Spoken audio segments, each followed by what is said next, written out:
Hey all, welcome along to my next video. This was promised from a long time ago, but it's basically a quick tutorial on how I painted my Saxons. So I hope it helps some.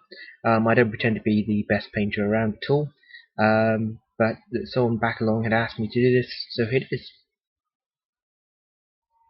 So with all my guys, I tend to undercoat them black. Just a quick base coat straight across them all with the spray. I use army paint spray. Eventually I'm going to change this to use their dark brown, because to be honest the dark brown gives a better better finish for what I'm after, because I coat most of my colours in the dark brown anyway. Next on the list is basically picking out all the skin, and I do that with an oak brown, I think it is, from Army Painter, and then I go for a slightly lighter colour with the fur brown and then the tan flesh, and then finally I pick out palest colours in barbarian flesh. So there's normally like 3 colours to each of my colours. I then start on the tunic, so I pick a colour, in this case the green, start with the dark green, and then have a medium green, which I'll highlight again later. And also on some of the models I'll do their trousers and their bandages, so each of the colours change each time. And as you can see here, I didn't come out too well, but I've used a highlighted highlighted green here, just to pick it out.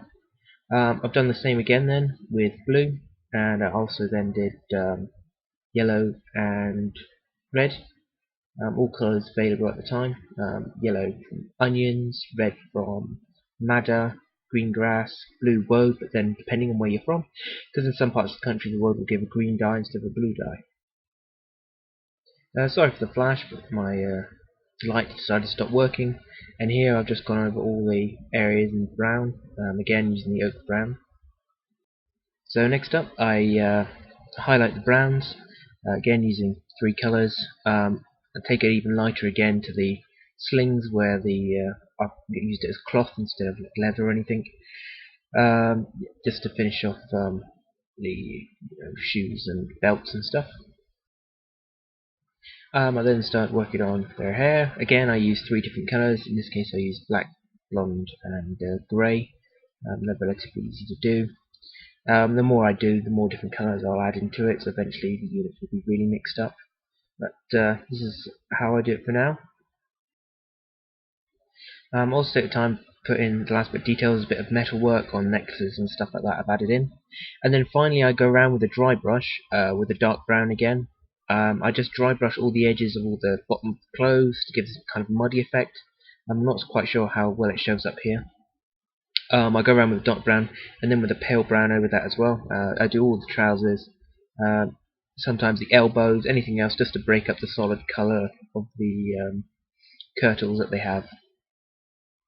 And that's it. It just comes down to basing them, in which case again I do 3 colours of brown, up to a light brown, and then 2 shades of grass.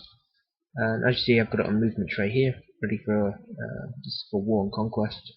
So eventually this arm will be done up nicely. And I'll just leave you some photos then of my final finished 6 points army of Anglo-Saxons. So I hope that was helped you. If it was, let me know. Like and subscribe, and I'll see you the next time. Alright guys, that was.